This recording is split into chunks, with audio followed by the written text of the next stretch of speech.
दक्षिण पूर्व एशिया की दृष्टि से, भारत की सुरक्षा की दृष्टि से उस क्षेत्र में चीन दस्तक दे रहा है। जल सुरक्षा, पर्यावरणीय सुरक्षा, सीमा की सुरक्षा, कुल मिलाकर अपने देश के स्वास्थ्य के लिए उस हिमालय क्षेत्र का एक क्षेत्र के नाते अलग सा विचार करते हुए इसको कैसे करना, इसको हमको तय करना पड़ेगा। ये तो एक क्षेत्र विशेष की समस्या हो गई, परंतु कुल मिलाकर ही हम अगर देश की स्थिति देखते हैं तो देश आगे बढ़ रहा है, आत्मविश्वास बढ़ रहा है, आगे जाना है, लेकिन आगे जाते समय दुनिया को नया रास्ता दिखाना है अपने स्व के आधार पर। तो हम लोगों को दुनिया की नकल नहीं करनी है, हम लोगों को अपना रास्ता बनाना है। बाकी बातों का प्रयोग दुनिया ने कर लिया, हमको आज के समय में अपनी बातों के आधार पर एक यशस्वी प्रयोग दुनिया को देना है। देश का जीवन कैसे खड़ा किया जा सकता है स्व के आधार पर, और ये नहीं कि हम नहीं कर रहे, हम कर रहे।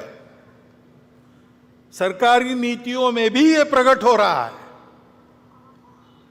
नई अंग्रेजी में क्या, इनोवेटिव ऐसे उपाय करके अपना देश आगे बढ़ रहा है, नीतियां ऐसे चल रही है।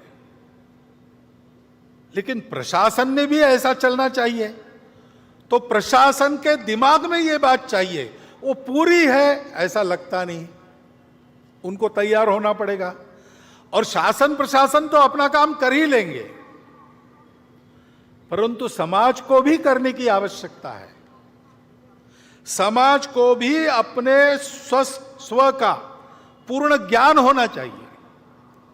ये समझ में आना चाहिए कि हमारी सब बातों में हमारा स्व है, इसलिए हमारी कौन सी बातें काल सुसंगत है उनको रखना चाहिए। कौन सी ऐसी बातें दुनिया में चल रही जिससे हमको सीखना है, उसको हमको लेना है, परंतु देशानुकूल बनाकर लेना है।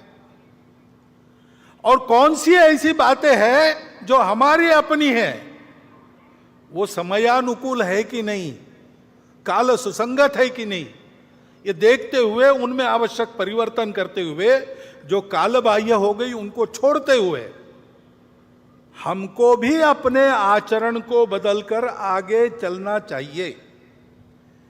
क्योंकि संपूर्ण देश को आगे बढ़ना है तो शासन की स्व आधारित युगानुकूल नीति बन रही है, धीरे धीरे ही बनेगी।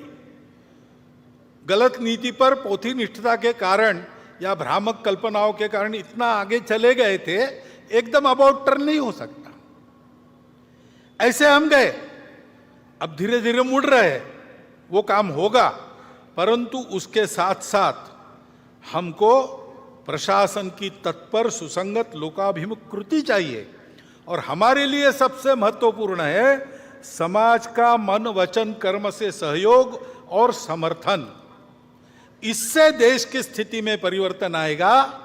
आज की हालत में अपने मूल्यों पर हम खड़े होकर अगर परिवर्तन लाते हैं तो उससे दुनिया को नया रास्ता मिल जाएगा।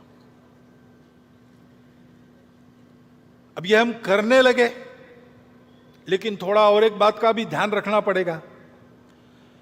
दुनिया में कुछ लोग हैं, भारत में भी कुछ लोग हैं जो नहीं चाहते कि भारत खड़ा हो, और इसलिए समाज में कैसे विभेद पैदा करना, समाज की सामूहिकता जो निर्माण हुई उसको कैसे तोड़ना, अलगाव और टकराव कैसे पैदा करना, ऐसा वो प्रयास करते हैं। अपनी असावधानी के कारण, अपने अविवेक और परस्पर अविश्वास के कारण हम भी कभी कभी उसमें फंस जाते और अप्रत्याशित उपद्रव खड़े हो जाते। क्योंकि भारत का उत्थान होगा तो कलह मिटेंगे, भारत का उत्थान होगा तो दुख जाएगा, शोषण जाएगा। इनके आधार पर अपने स्वार्थ का धंधा करने वाली दुनिया की और अंदर की जो ताकतें हैं भारत बड़ा होने से उन पर मर्यादा आएगी, वो अपने खेल नहीं खेल सकेंगे, इसलिए इनका निरंतर विरोध चलता है। विरोध करने के लिए किसी विचारधारा का आवरण ये लोग ओढ़ लेते हैं,